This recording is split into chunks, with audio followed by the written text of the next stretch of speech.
Hello everyone, আবারও একটা নতুন রেসিপিতে আপনাদের সবাইকে অনেক ওয়েলকাম। আজকে আমি বানাবো সমস্ত রকম সবজি দিয়ে চাউমিন, আর যেটা কিন্তু অনেকটা স্বাস্থ্যকর উপায়ে তৈরি করব। আর যেহেতু বাড়িতে বানাবো তাই কিন্তু এটা খেতেও খুব সুস্বাদু হবে। তো এটা বানানোর জন্য দেখুন আমি অনেক ধরনের সবজি আমার কাছে যেগুলো অ্যাভেলেবেল ছিল সেগুলো কেটে একটা প্লেটের মধ্যে নিয়ে নিয়েছি। আর এখানে চাউমিনটা একটু গরম জলে সেদ্ধ করে ধুয়ে তারপরে এটাকে স্ট্রেনারে রেখে দিয়েছি, জলটা যাতে ঝরে যায়। এইখানে সবজির মধ্যে আমি নিয়েছি পেঁয়াজ, টমেটো, ক্যাপসিকাম, একটু ব্রোকলি, আর এখানে আমার কাছে একটুখানি চিকেন কাবাবের কয়েকটা টুকরো ছিল চিকেনের, সেই টুকরোগুলোই বাটিতে নিয়ে নিয়েছি। আর আপনাদের কাছে যদি আরও বেশি বিনস থাকে বা একটুখানি স্প্রিং অনিয়ন থাকে সেগুলোও দিতে পারেন। আর বাটিতে আলাদা করে আলুটা কেটে ধুয়ে নিয়েছি। তাহলে চলুন শুরু করি আমরা আজকে আমাদের রান্নাটা।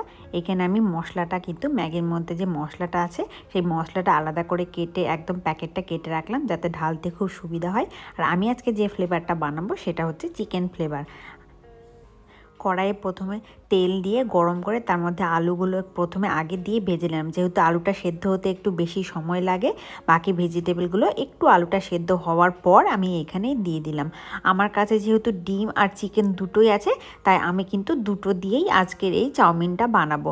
আর এখানে দেখুন, এখানে হচ্ছে আমি এখানে একটা গোটা প্যাকেট চাউমিন নিয়েছি আর তার সাথে নিয়েছি একটা হাফ, মানে 1.5খানা প্যাকেটে চাউমিন বানাচ্ছি। তো সেই জন্য এখানে আমি 1.5খানা প্যাকেটের জন্য কিন্তু ব্যবহার করলাম দুটো ডিম। যখন সবজিগুলো প্রায় একটু ভাজা ভাজা হয়ে গেল তখন এইখানে আমি দুটো ডিম দিয়ে দিলাম।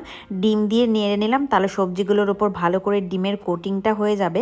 আর যেহেতু আমি আগেই বললাম আমার কাছে চিকেনের কয়েকটা টুকরো ছিল তাই আমি সেই টুকরোগুলো ইউজ করে নিচ্ছি। আপনাদের কাছে না থাকলে এমনিও কিন্তু এটা খেতে খুব সুস্বাদু হবে। তো এইখানে আমি সেই জন্য পরে চিকেন টুকরোগুলো অ্যাড করে দিলাম। এইখানে আমি একটুখানি ফ্লেভারের জন্য লঙ্কার গুঁড়ো অ্যাড করলাম আর একটুখানি অ্যাড করেছি গোলমরিচের গুঁড়ো। লবণটা তো অবশ্যই টেস্ট অনুযায়ী এখানে অ্যাড করবেন, তবে খেয়াল রাখবেন মশলাতেও কিন্তু যথেষ্ট পরিমাণে লবণ দেওয়া থাকে। তো সেই জন্য একদম টেস্ট করে খুব অল্প পরিমাণে লবণ দেবেন, তারপরে তো আবার শেষ পর্যায়ে গিয়ে টেস্ট করে আপনারা বাকিটা অ্যাডজাস্ট করে নেবেন। সব কিছু ভালো করে ভাজা হয়ে গেলে আমি এখানে সেদ্ধ করে রাখা চাউমিনটা দিয়ে দিলাম আর একটুখানি নেড়ে নিয়ে তারপরে এই সমস্ত রান্নাটাই কিন্তু আমি মিডিয়াম আঁচে করেছি। আর একটুখানি রান্না হয়ে গেলে যে ম্যাগির মশলাটা ছিল বা চাউমিনের যে মশলাটা থাকবে সেই মশলাটা দিয়ে এখানে নেড়ে নিলেই তৈরি হয়ে যাবে গরম গরম সুস্বাদু চাউমিন। একদম রেস্টুরেন্টের স্বাদকেও কিন্তু এটা হার মানাবে। আপনারা বাড়িতে অবশ্যই করে খেয়ে বলবেন আমাকে কেমন লাগলো জানিয়ে। আর ভালো লাগলে অবশ্যই একটা লাইক করবেন এবং চ্যানেলটিকে সাবস্ক্রাইব করার অনুরোধ রইল। আর একদম গরম গরম পরিবেশন করুন ওপর থেকে একটুখানি সস দিয়ে। দেখা হবে আপনাদের সাথে আবারও একটা নতুন রেসিপি নিয়ে। ততক্ষণ পর্যন্ত ভালো থাকবেন, সুস্থ থাকবেন। Thank you.